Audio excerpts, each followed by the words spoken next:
여러분 안녕하세요. 오늘은 최근 한국 유통업계를 뒤흔든 충격적인 사건에 대해 이야기해 보려고 합니다. 바로 유명 러닝화 브랜드 호카의 국내 총판 대표가 하청업체 관계자들을 폭행한 사건인데요. 이 사건이 어떻게 전개됐고 결과는 어땠는지 자세히 살펴보겠습니다. 사건은 지난달 16일에 발생했습니다. 호카의 국내 총판을 운영하는 조이웍스의 조성환 대표가 하청업체 대표와 직원을 불러내 무차별 폭행을 가한 겁니다. 그런데 폭행의 이유가 더 황당한데요. 조 대표는 이들이 거래처를 빼앗으려 하고 자신을 욕하고 다닌다는 이유를 댔습니다. 하지만 과연 그게 폭력을 정당화할 수 있는 이유일까요? 피해자들은 구급차로 이송될 정도로 심각한 폭행을 당했습니다. 그런데 더 충격적인 건 피해자들이 구급차로 이송되는 동안에도 조 대표의 협박이 계속됐다는 겁니다. 다시 그 자리로 와라. 진짜 죽는다. 오늘부터 너희 인생을 망쳐줄게 같은 문자 메시지가 끊임없이 날아왔다고 하네요. 보도와 여론의 폭발 200-330. 이 사건이 언론에 보도된 건 이달 2일이었습니다. 그리고 곧바로 호카 불매운동이 시작됐죠. SNS를 중심으로 이런 회사의 제품은 살 수 없다는 여론이 들끓었습니다. 주식시장도 반응했습니다. 5일과 6일 이틀간 조이웍스의 주가는 14% 넘게 급락했어요. 투자자들도 등을 돌린 겁니다. 그제야 업체 측은 4일 밤 사과문을 발표했습니다. 조 대표가 사건의 중대함을 무겁게 인식하고 깊이 반성하고 있다는 내용이었죠. 하지만 이미 여론은 돌이킬 수 없을 만큼 악화된 상태였습니다. 그리고 결정적인 순간이 왔습니다. 미국에 있는 호카 본사 데커스가 움직인 겁니다. 데커스는 호카 유통업체와 관련된 불미스러운 사건이 대한민국에서 발생한 걸 안다며 유통업체의 본사와 같은 높은 기준을 적용하는 무관용 원칙의 일환으로 해당 유통업체와의 관계를 종료했다고 발표했습니다. 계약 정격 해지. 이건 단순한 경고나 징계가 아니라 완전한 관계 단절을 의미합니다. 조 대표가 쌓아 올린 사업이 한순간에 무너진 겁니다. 그리고 같은 날 조 대표는 대표이사직에서 사퇴한다고 밝혔습니다. 모든 책임을 지고 경영 일선에서 물러나겠다.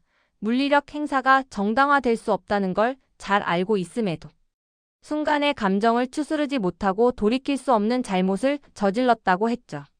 하지만 사건은 여기서 끝나지 않았습니다. 오히려 더 황당한 일들이 드러났거든요. 조 대표의 첫 사과는 폭행 19일 만인 4일에야 나왔습니다. 오만함과 경솔함으로 상처를 드렸다. 사과를 전할 기회를 달라고 했죠. 하지만 피해자들은 추가 폭행이 두려워 조 대표의 연락에 응답하지 않았습니다. 그러자 조 대표는 계속 만나자, 합의하자고 종용했고 어제는 합의금을 제시하는 메시지를 보냈습니다. 그런데 이 메시지 내용이 정말 기가 막힙니다. 3비로 각각 2억씩 준비할 테니 합의 좀 봐달라. 피해자들에게 직접 한 말이 아니라 조 대표가 지인에게 피해자들과 합의를 봐달라고 부탁하는 내용이었어요. 피해자들은 이걸 몇값 받고 끝내라는 강요로 느꼈다고 합니다.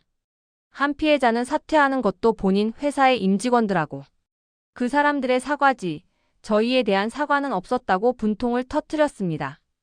더 기가 막힌 건 조 대표가 취재진과의 통화에서 나도 맞았다며 수차례 억울함을 표시했다는 겁니다. 몸싸움 중 목도 긁히고 허리도 다쳤다고 주장하면서 쌍방 폭행이라는 입장을 고수했죠. 심지어 피해자들에 대한 폭행 고소를 아직까지 취하하지 않았다고 합니다. 조 대표 측은 피해자들이 프랑스에서 신발을 수입해 파는 러닝화 매장에 투자한 걸 두고 거래처를 뺏으려는 시도라고 주장했습니다. 폭행도 그 시도를 막으려다 했다는 거죠. 하지만 취재진이 직원 10명의 소규모 업체가 연 매출 800억 원에 달하는 회사의 거래처를 빼앗는 게 가능하냐고 묻자 조 대표는 답을 하지 않았습니다. 대신 취재진을 탓하며 당신 때문에 제 인생이 다 망쳤어요. 사실도 아닌 걸 가지고라고 했다고 하네요. 경찰은 다음 주 조 대표를 불러 조사할 계획이라고 합니다. 이번 사건을 보면서 몇 가지 생각할 점이 있습니다. 첫째, 아무리 비즈니스 갈등이 있다 해도 폭력은 절대 정당화될 수 없다는 것.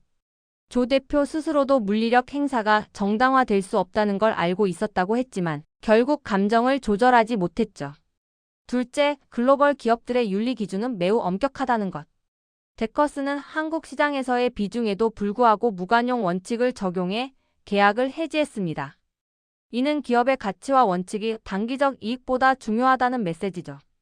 셋째, 진정한 사과는 형식이 아니라 진심이라는 것. 조 대표의 사과는 19일이나 늦었고 합의금 제시 방식도 피해자들의 마음을 더 상하게 했습니다. 여러분은 이 사건을 어떻게 보시나요? 댓글로 의견을 남겨주세요.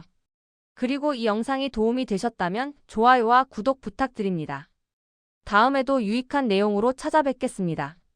감사합니다.